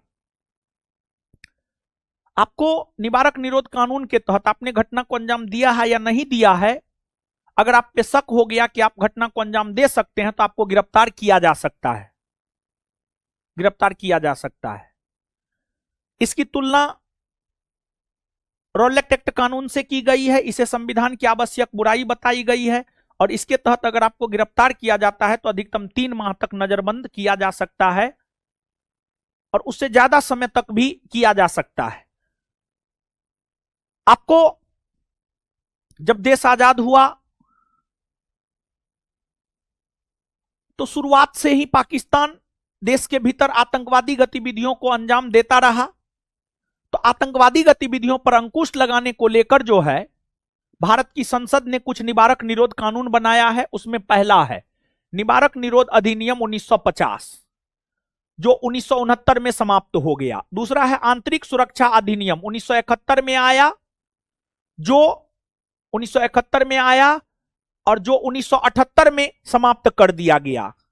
फिर इसके बाद विदेशी मुद्रा का संरक्षण एवं व्यसन निवारण अधिनियम 1974 में आया। फिर आपको राष्ट्रीय सुरक्षा अधिनियम 1980 में आया। चोरबाजारी निवारण और आवश्यक वस्तु प्रदाय अधिनियम 1980 में आया, 1980 में आया। फिर आतंकवादी और विध्वंसक क्रियाकलाप निवारण अधिनियम टाडा 1985 में आया, 1995 में समाप्त हुआ। स्वापक औषधि और मनः प्रभावी पदार्थ व्यापार निवारण अधिनियम 1988 में आया। आतंकवाद निवारण अधिनियम पोटा 2002 में आया, जिसे 2004 में निरस्त कर दिया गया। तो ये सब कुछ प्रमुख निवारक निरोध अधिनियम है। इसको आपको जरूर याद रखना है कौन कब आया है, समझ गए ना। इसके बाद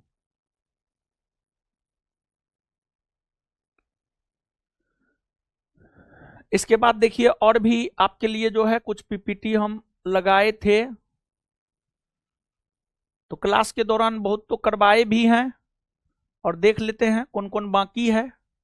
जो थोड़ा बहुत बाकी होगा वो भी जो है करवा ही देते हैं। और जो बैच के बच्चे हैं उनको 14 के बाद 15 को बुलाएंगे, और 15 को जो है आपको जरूर आना है, और कार्ड लेकर के आना है। बिना कार्ड का किसी को कोई एंट्री नहीं मिलेगा। इस बात को आप दिमाग में बैठा लीजिएगा, समझे ना। तो यहां पर कुछ चीज जो है हम आपको बाबू बताना चाहते हैं, कुछ चीज और याद करवाना चाहते हैं। एक चीज ये हम याद करवाना चाहते हैं कि आप गौर किए होंगे कि कौन समिति के अध्यक्ष कौन रहे हैं, यहां से एग्जाम में प्रश्न आया है। तो एक बात बाबू आप समझिए, संविधान सभा ने संविधान का निर्माण किया है, और आपको जो है संविधान निर्माण करने वाली समिति ने जो है आपको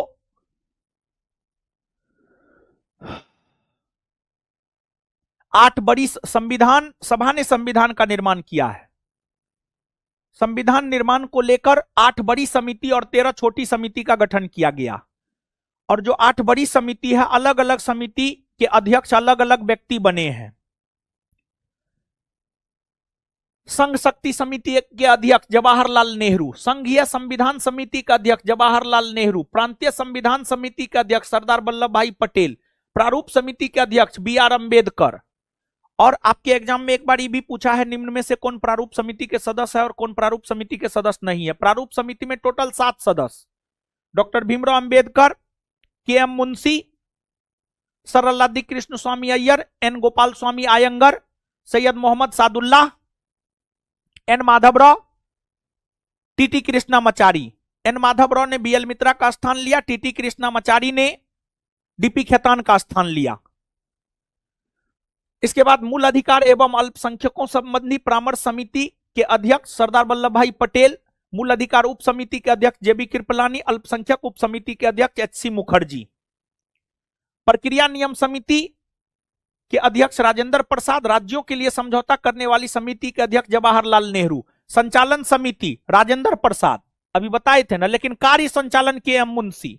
ये सब बड़ी समिति है और सामान्यतः बड़ी समिति के अध्यक्ष को ही याद रखिएगा, लेकिन छोटी समिति भी है, छोटी समिति के अध्यक्ष को भी हम लोग देख लेते हैं। सदन समिति पट्टाभी सीतारमैया, कार्य संचालन समिति के.एम. मुंशी, संचालन समिति सीधा पूछेगा राजेंद्र प्रसाद, क्योंकि अध्यक्ष थे, संचालन काम वही करते थे, तो संचालन समिति राजेंद्र प्रसाद। कार्य संचालन कौसे, कार्य कौसे के.एम. मुंशी, कार्य संचालन के.एम. मुंशी। वित्त एवं कर्मचारी समिति डॉक्टर राजेंद्र प्रसाद, राष्ट्रीय ध्वज संबंधी तदर्थ समिति राजेंद्र प्रसाद। इसमें भी बड़ी कंफ्यूजन रहता है, राष्ट्रीय ध्वज संबंधी तदर्थ समिति, इसके अध्यक्ष राजेंद्र प्रसाद। प्रारूप संविधान की जांच के लिए विशेष समिति जवाहरलाल नेहरू, संविधान सभा के कार्यों के लिए समिति जी.बी. मौलंकर, फिर प्रत्यातक समिति अल्लादी कृष्ण स्वामी अय्यर, सर्वोच्च न्यायालय के लिए तदर्थ समिति एस. बरदाचारी, भाषाई प्रांत आयोग एस.के. डार, मुख्य आयुक्तों के प्रांतों के लिए समिति बी. पट्टाभी सीतारमैया, प्रेस दीर्घा समिति उषानाथ सेन, नागरिकता पर तदर्थ समिति एस. बरदाचारी, संघीय संविधान के वित्तीय प्रावधानों संबंधी समिति नलिनी रंजन सरकार। इस संस्थान का जो नोट है उसमें है, याद रखिएगा। मुख्य तौर पर बड़ी समिति जो है आपको जरूर याद रखना है। इसके बाद देखिए बाबू, ध्यान दीजिएगा एक चीज, आपको जो है एक बात हम बताना चाहते हैं कि स्वतंत्रता से पूर्व, आजादी से पूर्व, अगस्त 1947 से पूर्व 2 सितंबर 1946 को 2 सितंबर 1946 को अंतरिम सरकार का गठन हुआ था। तो अंतरिम सरकार में परिषद के उपाध्यक्ष राष्ट्रमंडल संबंध तथा विदेशी मामले नेहरू जी के पास, गृह सूचना एवं प्रसारण पटेल जी के पास, खाद्य एवं कृषि राजेंद्र प्रसाद, उद्योग एवं नागरिक आपूर्ति जॉन मथाई, श्रम जगजीवन राम, रक्षा सरदार बलदेव सिंह, कार्य खान एवं ऊर्जा सी.एच. भाभा, वित्त लियाकत अली, डाक एवं वायु अब्दुल रब नस्तर, रेलवे एवं परिवहन आसफ अली, शिक्षा एवं कला चक्रवर्ती राजगोपालाचारी। फिर इसके बाद आपको वाणिज्य आई चुंदरीगढ़, स्वास्थ्य गजाम्फर अली खां, विधि जोगेंद्र नाथ मंडल। इसमें जो आपको लियाकत अली खां थे, आई चुंदरीगढ़ थे, गजाम्फर अली खां थे, जोगेंद्र नाथ मंडल थे, अब्दुल रब नस्तर थे, ये पांचों मुस्लिम लीग के सदस्य थे। और मुस्लिम लीग के सदस्य अंतरिम मंत्रिमंडल में शुरू में शामिल नहीं हुआ था, बाद में अक्टूबर 1946 में शामिल हुआ था। अंतरिम सरकार के सदस्य वायसराय की कार्यकारी परिषद के सदस्य थे।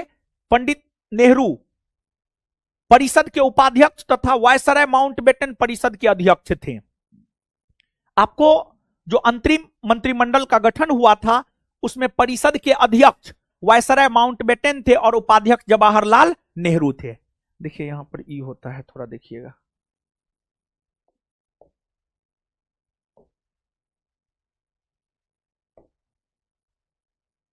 इसके बाद आगे आइएगा।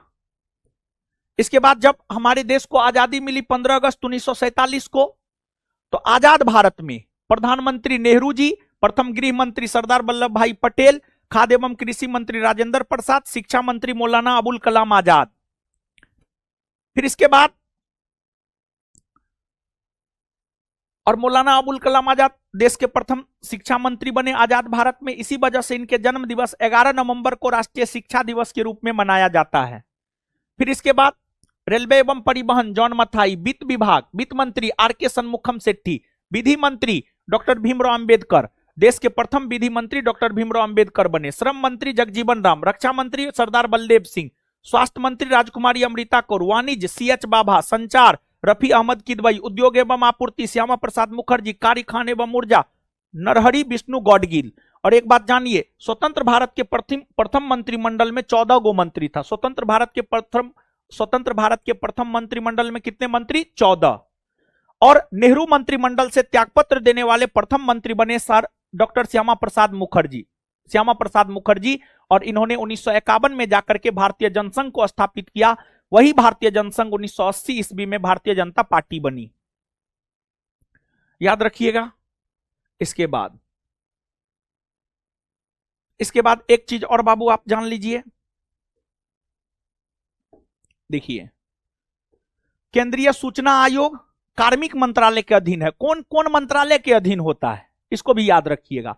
तो केंद्रीय सूचना आयोग कार्मिक मंत्रालय के अधीन, वित्त आयोग वित्त मंत्रालय के अधीन, संघ लोक सेवा आयोग कार्मिक मंत्रालय के अधीन, अंतर्राज्यीय परिषद गृह मंत्रालय के अधीन, कर्मचारी चयन आयोग कार्मिक मंत्रालय के अधीन, राष्ट्रीय अनुसूचित जाति आयोग सामाजिक न्याय और अधिकारिता मंत्रालय के अधीन, राष्ट्रीय अनुसूचित जनजाति आयोग जनजातीय कार्य मंत्रालय के अधीन, केंद्रीय सतर्कता आयोग कार्मिक मंत्रालय के अधीन, क्षेत्रीय परिषद गृह मंत्रालय के अधीन, केंद्रीय जांच ब्यूरो कार्मिक मंत्रालय के अधीन, राष्ट्रीय जांच एजेंसी गृह मंत्रालय के अधीन, भाषाई अल्पसंख्यक आयुक्त अल्पसंख्यक कार्य मंत्रालय के अधीन, राष्ट्रीय बाल अधिकार संरक्षण आयोग महिला एवं बाल विकास मंत्रालय के अधीन, राष्ट्रीय पिछड़ा वर्ग आयोग सामाजिक न्याय एवं अधिकारिता मंत्रालय के अधीन, विकलांग व्यक्तियों के लिए मुख्य आयुक्त सामाजिक न्याय एवं अधिकारिता मंत्रालय के अधीन, केंद्रीय समाज कल्याण बोर्ड महिला एवं बाल विकास मंत्रालय के अधीन।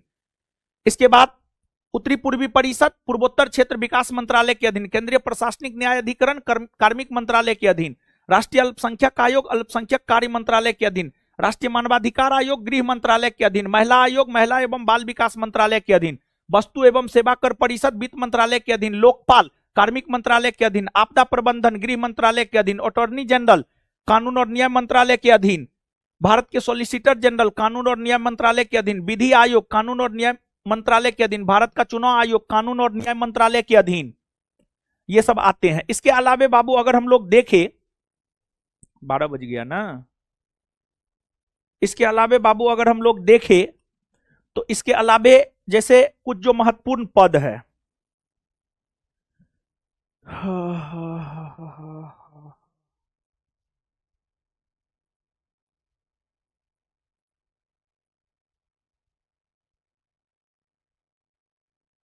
इसके अलावे अगर हम लोग देखें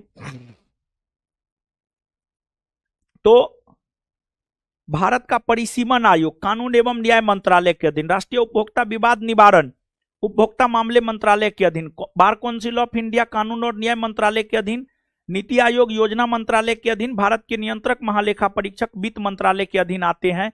इसको भी जो है आप याद रखिएगा।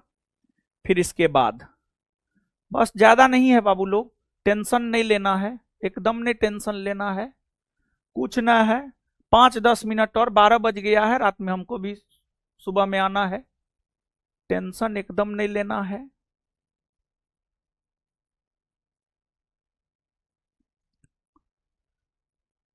उपराष्ट्रपति, देश के प्रथम उपराष्ट्रपति डॉक्टर सर्वपल्ली राधाकृष्णन, कार्यकाल 52 से 62, द्वितीय जाकिर हुसैन, कार्यकाल 62 से 67, तृतीय बीबी गिरी 67 से 69, चौथा गोपाल स्वरूप पाठक 69 से 74, पांचवा बीडी जत्ती 1974 से 79, छठा एम हिदायतुल्ला 1979 से 84, सातवां आर वेंकटरमन 84 से 87, आठवां शंकर दयाल शर्मा 87 से 92, नौवां के आर नारायण 92 से 97, 10वां कृष्णकांत 97 से 2002। इसके बाद 11वां भैरव सिंह शेखावत 2002 से 7, 12वां मोहम्मद हामिद अंसारी 2007 से 2017, 13वां वेंकैया नायडू 2017 से 22, 14वां जगदीप धनखड़ 2022 से 25 और 15वां देश के उपराष्ट्रपति बने हैं कौन? तो 15वां देश के उपराष्ट्रपति बने हैं कौन बताइए? सीपी राधाकृष्णन। सीपी राधाकृष्णन, और सीपी राधाकृष्णन जो है विपक्ष के उम्मीदवार किसको हराए हैं? सुदर्शन रेड्डी को। कितने मतों से? 152 मतों से हराए हैं। तो इसको भी याद रखिएगा। इसके अलावे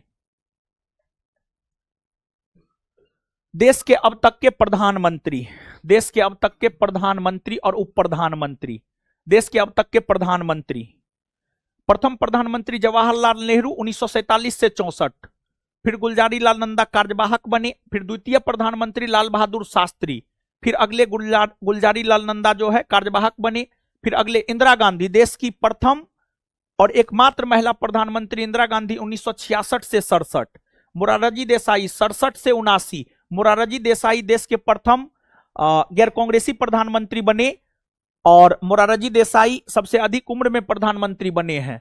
चौधरी चरण सिंह 1979 से 80, ये एक ऐसे प्रधानमंत्री है जो कभी भी लोकसभा का सामना नहीं किए।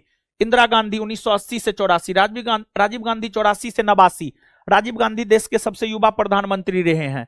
बीपी सिंह विश्वनाथ प्रताप सिंह 1989 से 90 और विश्वास प्रस्ताव द्वारा पद से हटाए गए हैं। चंद्रशेखर 90 से 91, पीवी नरसिम्हा राव 91 से 96, अटल बिहारी वाजपेयी 16 मई 1996 से 1 जून 1996, एचडी देवगौड़ा 1996 से 97, आईके गुजराल 97 से 98, अटल बिहारी वाजपेयी 1998 से 2004, मनमोहन सिंह 2004 से 14, नरेंद्र मोदी 2014 से अब तक। याद रखिएगा, ये सब कार्यकाल जरूर याद रखना है। इसके अलावे देश के प्रथम उप प्रधानमंत्री सरदार वल्लभ भाई पटेल बने हैं और पटेल जी नेहरू जी के समय उप प्रधानमंत्री थे और उप प्रधानमंत्री का पद जो है कोई संवैधानिक पद नहीं है, राजनीतिक तुष्टीकरण के लिए जो है यह पद लाया जाता है। द्वितीय उप प्रधानमंत्री मोरारजी देसाई इंदिरा गांधी के समय चौधरी चरण सिंह और जगजीवन राम। मोरारजी देसाई जब प्रधानमंत्री थे तो 2 उप प्रधानमंत्री था, चौधरी चरण सिंह और जगजीवन राम। फिर जब चौधरी चरण सिंह प्रधानमंत्री थे तो 1 उप प्रधानमंत्री था वाई वी चौहान। और फिर 1989 से 1990 के बीच में जब विश्वनाथ प्रताप सिंह प्रधानमंत्री थे तो उप प्रधानमंत्री देवीलाल, और 1990 से 91 में जब चंद्रशेखर प्रधानमंत्री थे तो उप प्रधानमंत्री देवीलाल, और जब 2002 से 2004 में प्रधानमंत्री अटल जी थे तो उप प्रधानमंत्री लालकृष्ण आडवाणी थे। चलिए बस हो गया। अगर आप सुबह वाला सेशन किए होंगे, सुबह वाला सेशन अगर आप किए होंगे और उसके बाद जो है सुबह में 1 से लेकर 76 तक अगर आप किए होंगे, 1 से लेकर 76 तक अगर आप किए होंगे तो फिर, और अभी पुनः आप ये सेशन किए होंगे तो फिर हमको लगता है पूरा का पूरा पॉलिटी जो है एक बार आपका रिकॉल जरूर हो गया होगा, 100% रिकॉल हुआ होगा, नहीं का सवाल ही उत्पन्न नहीं होता है। समझ गए ना? लगभग सब कुछ हम पॉलिटी में जो है पढ़ाए हैं और जो एग्जाम में पूछा गया प्रश्न है उसी प्रश्न को आधार बना करके जो है हमने आपको पूरा पॉलिटी रिवीजन करवाने का प्रयास किया। और एक बार ये सब प्रश्न पूछा है तो आप विश्वास मानिए ये सब प्रश्न जो है दोबारा भी आपसे पूछ सकता है, इसके इर्द गिर्द का चीज ही जो है दोबारा आपसे पूछेगा। और इस प्रकार से express revision full syllabus, express revision full syllabus revision का पहला दिन आज समाप्त हुआ और कल हम इतिहास लेकर के आपके बीच आएंगे। और कल इतिहास, जैसे आज 2 सब्जेक्ट खत्म हुआ है, फिजिक्स और पॉलिटी, कल इतिहास और केमिस्ट्री खत्म होगा। कल पहले हम इतिहास पूरा खत्म कर देंगे, उसके बाद केमिस्ट्री लगेगा, ठीक है ना?